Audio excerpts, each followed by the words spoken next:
So what do you make of this meeting that's going on here today? It's great. It's just great to get everybody together, people who are involved with the park, people who respect its heritage. There are so many different organisations and different people who come here, local families who use the park every day with their young children.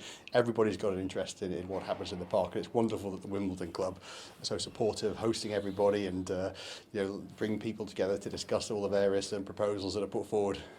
Now, it's a big project if you look at it on the whole, and there's no guarantees that any of it's going to go ahead at this moment in time, but how complicated is it going to be bringing together so many different groups and authorities to work out how and best ways forward?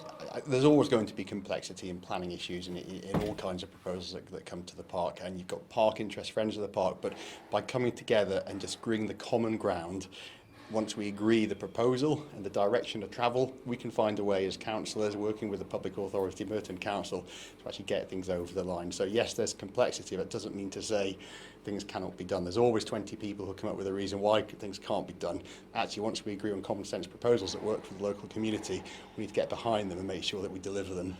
And how important is it that everyone is prepared to accept some level of compromise?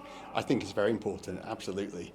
So people always need to respect everyone else's interests, and by listening and by making sure that those interests are listened to and addressed, then you can always find a way forward. So I'm very positive about the future of the park. I just want it to get better and better. I want the water quality getting better. I want the facilities improved. I want the public convenience improved so families who come to the park can use them with comfort and cleanliness. And I see a great future for this park. And of course funding is going to be a major issue. Yeah, there's always ways to look at funding routes as well. Could be national lottery funding, heritage funding, so many different, sometimes a CIL, Section 106 money. So there's always a way to map out a cost and then find, sometimes 3 or 4 ways to help deliver that cost. And sometimes there are grants coming from London and central government as well. And obviously we've got groups here today and sporting groups, but what about mums and dads, aunts and uncles that bring children here? I just crossed the park now. There's a children's football match going on, but I spoke to them, I told them about the meeting, and they're very positive about sporting proposals. So at the end of the day, we have to remember it's the mums and dads and the children who use the park every single day, day in, day out. They're the important stakeholders, if you like, we've got to prioritise. So how do they get their opinions across? Absolutely. They speak to people like me, they speak to councillors, they go online, and councillors' duties are really to go out and speak to them day in, day out, so that when we come to meetings like this, we know what the parents and the families want. Right, so with the issue of open water swimming, what are your thoughts towards that? It sounds like a great proposal. I'm delighted they've actually come and tested the water. We want the best quality water in that lake.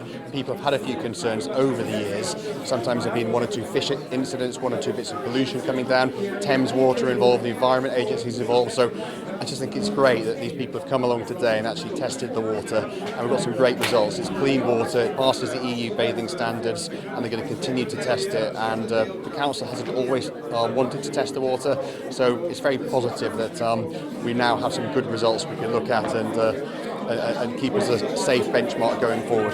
So why hasn't the council tested the water? I don't know. They've come up with a lot of different reasons. They didn't think it was necessary. They thought it was probably sufficient, but we know that from walking around the lake regularly, from walking around the golf course, we can see there have been 1 or 2 incidents. There have been some fish incidents, there's been some pollution once or twice, there's been drainage coming down from Wimbledon Village.